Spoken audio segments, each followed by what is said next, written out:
The New York skyline pierced the bruised twilight, a testament to ambition and the relentless pursuit of power. Within the gleaming monolith of Global Dynamics Inc., the air hummed with an unspoken tension.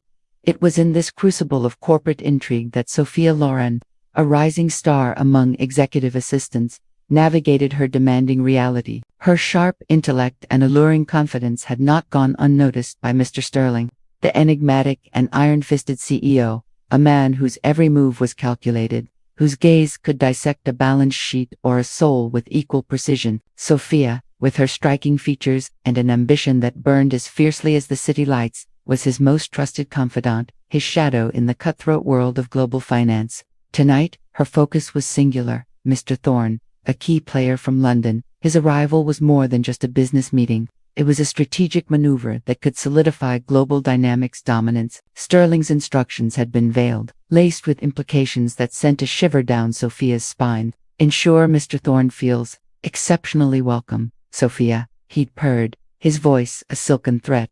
Your charm, your discretion, they are invaluable assets to this company. As Thorne emerged from the arrivals gate at JFK, Sophia felt an immediate, almost visceral pull. He wasn't the stern, gray-haired titan she'd half expected.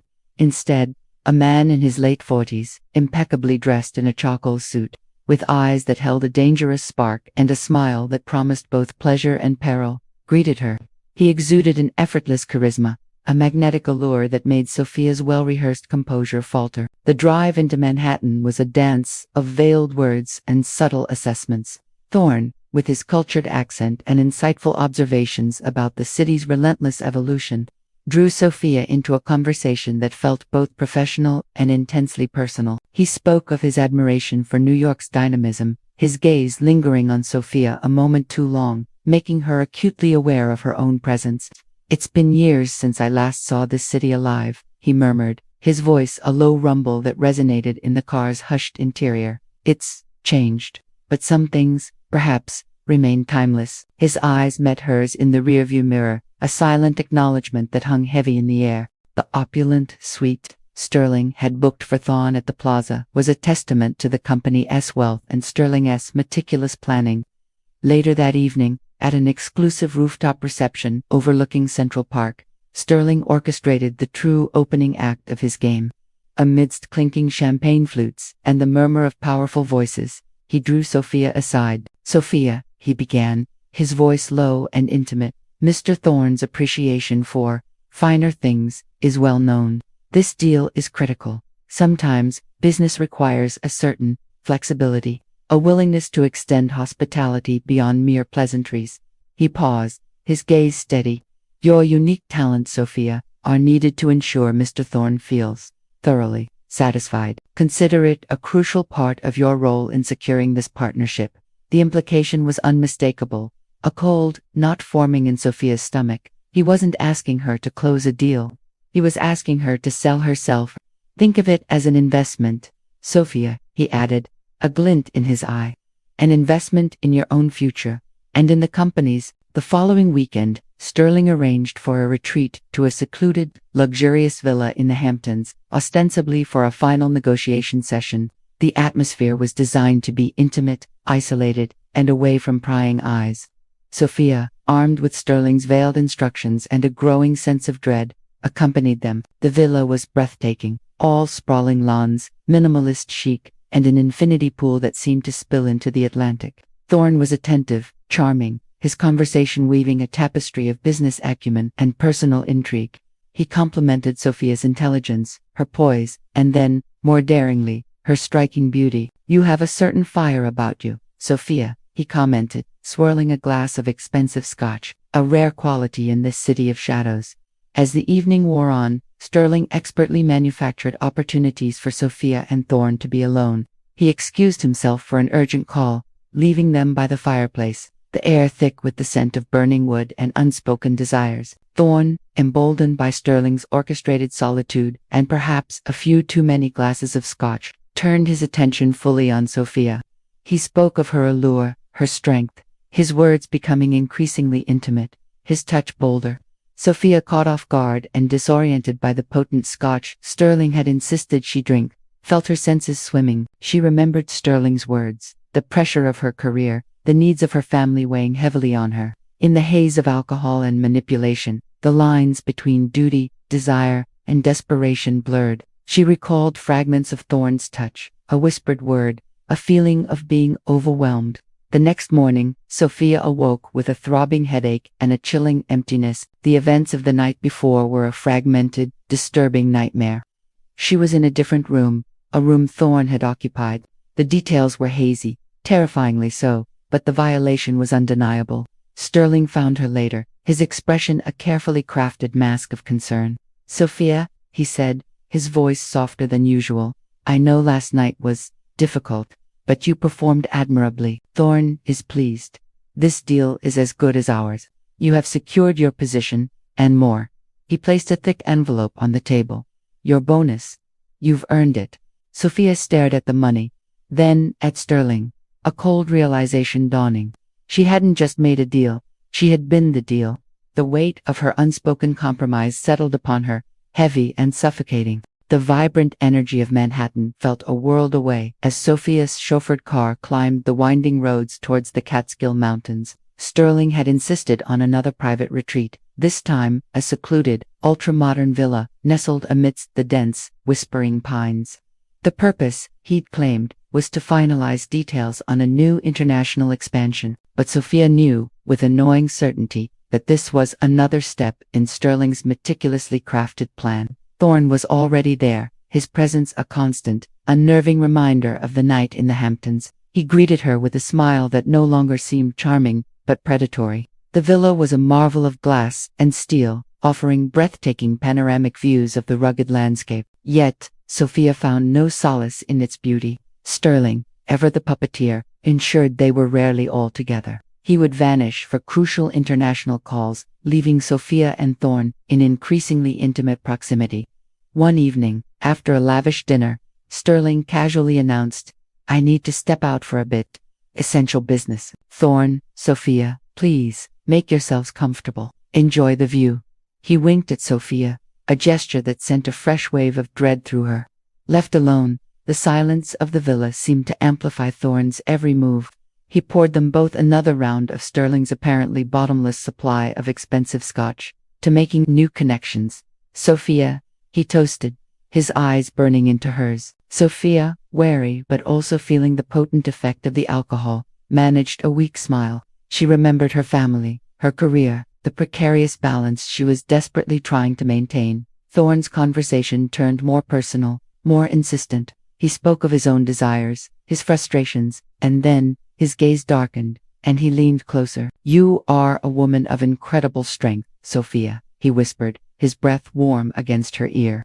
"But even the strongest can be overwhelmed." The next few hours were a blur of fear and confusion. Sophia recalled Sterling's earlier words, the subtle pressure, the veiled threat. She remembered Thorne's advances, his overpowering presence. In her semi-intoxicated state, Sterling's earlier arrangement echoed in her mind. She felt a desperate struggle within herself, a battle between her will and the circumstances Sterling had so expertly orchestrated. She remembers a struggle, a desperate plea, and then a disorienting darkness. When she finally surfaced, the cold mountain air did little to clear her head. She was in Thorne's room. The violation was stark and undeniable, a brutal confirmation of her worst fears. Sterling found her later, his expression a chilling blend of feigned sympathy and cold calculation. "Sophia," he said, his voice devoid of genuine emotion, "you handled yourself with remarkable resilience. Thorne is satisfied. The deal is stronger than ever." He produced another envelope, thicker than the last. "Your bonus, and a significant raise in your next salary review. You've proven your worth." Sophia looked at the money, then at Sterling, the reality crashing down. She was a pawn, strategically sacrificed for Sterling's gain. The beauty of the Catskills now felt like a cruel mockery, a picturesque cage. The return to New York was a somber affair. The city lights that once symbolized aspiration now felt like accusing eyes. Sophia was trapped, her career inextricably linked to the unspoken compromises she had made. She knew Sterling held her future in his hands, a future built on a foundation of stolen moments and broken integrity. The executive's secret was no longer just a business transaction. It was a part of her, a dark stain that threatened to consume her entirely. She tried to distance herself from Sterling, to focus solely on her work, but the memory of Thorne, and the chillingly detached way Sterling had handled the aftermath, lingered like a phantom limb. The corporate world, she realized with a bitter taste, was a dangerous game, and she was playing it with the highest stakes, her own self-respect, her only, and increasingly fragile, currency. The gilded cage of Global Dynamics Inc. had become her prison, and Sterling held the only key. Months bled into each other, each day a carefully constructed facade for Sophia. The whispers within Global Dynamics had subsided, replaced by a grudging respect for her ability to navigate Sterling's opaque world. Sterling, ever the pragmatist, had transitioned their relationship into a carefully managed, clandestine affair. He was a master of discretion, their encounters brief, intense, and always shielded by the vastness of his power. He showered her with gifts, a sleek, new car, an apartment in a more affluent neighborhood, tokens of his appreciation, each one a subtle reminder of her dependency. He'd also begun to subtly introduce her to his more exclusive circle. One crisp autumn afternoon, Sterling summoned Sophia to his private office, the panoramic city view, his usual backdrop. He sat behind his imposing mahogany desk, a dossier open before him. "Sophia," he began, his tone unexpectedly somber, "I have news. My family in Moscow has opened a significant retail venture. They require my expertise, my presence, long-term." He paused, letting the weight of his words settle. "I'm selling Global Dynamics to a trusted associate, a man I believe can maintain its integrity and its legacy." He slid the dossier across the desk. "The transition will take about a month. You, Sophia, have been instrumental. I've arranged for you to be offered a position with the new management, head of business development, a step up, wouldn't you say?" Sophia's mind reeled. Sterling leaving, a new CEO, while relief warred with apprehension. Sterling's next words cast a long shadow.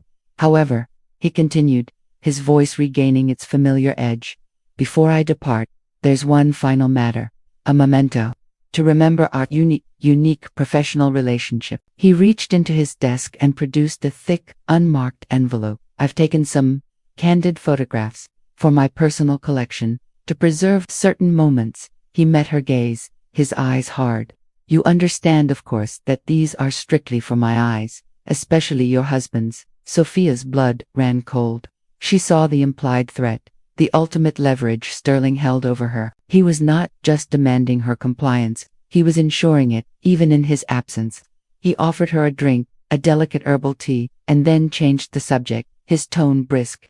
"So, Sophia, about this three-person dynamic I was contemplating. I know you're hesitant, but consider it carefully. It could be an experience." He gestured to the envelope. "Think of it as a way to secure your future, Sophia, to ensure you are well taken care of." The introduction to Ethan was as clinical as Sterling's business dealings. He was a young man, barely out of his teens, a student at Columbia, his innocence radiating from him like a soft glow. Sterling presented him to Sophia in a discreet cafe. Then, with a final, significant glance at Sophia, he left them. Ethan was undeniably handsome, with a shy, almost boyish charm that was both endearing and, Sophia's current state of mind, utterly disarming. He was clearly intimidated, his eyes rarely meeting hers, his voice a hesitant murmur. He spoke of his family, his studies, his initial shy confession of a youthful crush on a classmate, a relationship that had only progressed to holding hands and shy kisses. Sophia, though feeling a profound sense of unease and a pang of guilt, recognized an opportunity. Sterling's implicit threat hung heavy, and Ethan's naivete made him seem like a safer, albeit morally compromised, option. Sterling's plan was clear: to use Ethan as a malleable pawn, a willing participant in his final, twisted game. Sophia, her back against the wall, agreed to Sterling's horrifying proposition, the weight of her impending actions crushing her spirit. Sterling departed for Russia, leaving Sophia under the watchful, yet increasingly lecherous eye of Mr. Carter. Carter, Sterling's chosen successor, was a man of sharp suits and sharper intentions. He was outwardly professional, but Sophia quickly recognized the simmering hunger beneath the surface. He began to make small advances, accidental touches, prolonged gazes that spoke volumes. He was also a man with a noticeable vulnerability, his fear of his own formidable wife. This fear, paradoxically, seemed to fuel his desire for Sophia, a woman he perceived as both sophisticated and perhaps, with Sterling's influence, more accessible.